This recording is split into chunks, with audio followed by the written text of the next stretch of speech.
94.3 my FM आपने tune in कर लिया है। मैं हूँ आरजे आंचल और शो चल रहा है 2024-25 के बजट में ना वुमेन्स के लिए कुछ खास है। क्या है वो खास चीज, आइए जानते हैं हम अपनी सीए एक्सपर्ट से। हमारी सीए जो है वो भी एक विमेन है और विमेन को ज्यादा अच्छे से चीजें समझा सकती हैं। तो आइए उनसे बात करते हैं। Hello ma'am. So hi, I am Pooja Agarwal, a consultant at one of the Big Four companies. Ma'am, इस बार ना सब बहुत ज़्यादा क्यूरियस हैं ये जानने के लिए कि इस बार के बजट में वुमेन्स के लिए क्या कुछ नया आया है। So this year जो इनका सबसे ज़्यादा फोकस रहा है वो है एम्प्लॉयमेंट पे, स्किलिंग पे, MSME पे एंड मिडिल क्लास पे। So there are things which they bring for this this 4 areas.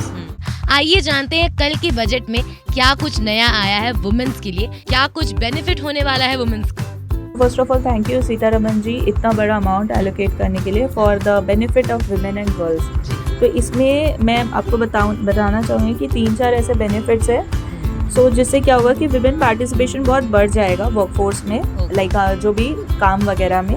तो सबसे पहला जो इन्होंने डिसाइड किया है दैट इज़ हॉस्टल्स ये लोग बनवाएंगे ताकि for working women and apart from this they will also help us in like for facilitation of creches. तो क्रीचेस क्या हो गया बेसिकली जहाँ पे ये वर्किंग वुमेन के बच्चे को देखा जा सके when they are working. Apart from this so there are multiple women skilling programs which they will introduce for upscaling the women ताकि उनको जॉब मिल सके। एंड अपार्ट फ्रॉम दिस जो सबसे बड़ा और सबसे अच्छा पॉइंट जो मुझे लगा कि वो ये कि ताकि विमेन ज़्यादा प्रॉपर्टी खरीद सके। तो इसके वजह से क्या है कि ये बजट लोअर करेगा हमारा स्टैम्प ड्यूटी वैल्यू ऑल्सो ताकि विमेन पार्टिसिपेशन बहुत ज़्यादा हो फॉर परचेजिंग ऑफ प्रॉपर्टीज। सो ये एक पॉइंट है जो मुझे काफ़ी सपोर्टिव लगा ताकि like which will give women empowerment as well when they become independent. And apart from this the other points also will help in women participation in the work. So I think these points will really help for the women's growth. Definitely ये सारी points जो हैं वो बिल्कुल help करने तो वाली ही हैं वुमेन्स को। तो नेक्स्ट क्वेश्चन मेरा मैम से यही रहेगा कि मैम बेनिफिट क्या है ये न्यू जो टैक्स स्लैब आया है उसका, और कुछ अगर डिसएडवांटेज है तो वो भी बता दीजिए। द स्लैब रेट जो था हमारा पुराना वाला तो वहाँ पे क्या था कि 3 से 6 लाख में 5% का टैक्स था, जो कि अभी चेंज होके हो गया 3 से 7 लाख में 5%। सो इन केस अगर आपकी इनकम 10 लाख है तो अगर आप न्यू रेजिम में करोगे तो उसके हिसाब से आपका 10 लाख तक का टोटल टैक्स जो आएगा that will be come around 60,000। However अभी जो प्रपोज्ड हुआ है चेंज अगर आप उसके हिसाब से देखोगे तो it will come to around 50,000। So in net there will be a benefit of 10,000। So there will be a tax saving of 10,000।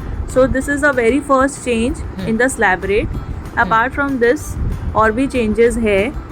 तो बेनिफिट के बारे में तो हमने जान लिया है, लेकिन अब हम जानेंगे डिसएडवांटेज के बारे में। पहले क्या होता था कि सेल ऑफ प्रॉपर्टीज वगैरह जो होता था तो उसमें क्या था कि उसमें इंडेक्सेशन का बेनिफिट मिलता था। सो उससे क्या होता था हमारा कैपिटल गेन कम आ जाता था। But now what will happen is this indexation is proposed to be removed from this budget. And due to this there will be a higher tax on this long term capital gain. So this is the one of the biggest disadvantages for sale of properties in this budget. However, apart from this the rates for this LTCG under section 112A जो हमारा equity shares का sale वगैरह भी होता था that is increased from 10% to 12.5%. So this is the major disadvantages आया है like which will give high taxes is mainly in the area of this capital gain. Okay then ma'am से हमने सारे एडवांटेज सारे डिसएडवांटेज जान लिए हैं, सारी चीजें जान ली है। मतलब आपको 2024-25 के बजट के बारे में सारी इन्फॉर्मेशन मिल चुकी है वुमेन से रिलेटेड। तो ऐसे ही अच्छी अच्छी बातें हम जानते रहेंगे। Stay tune with my FM. चलो अच्छा सुनते हैं।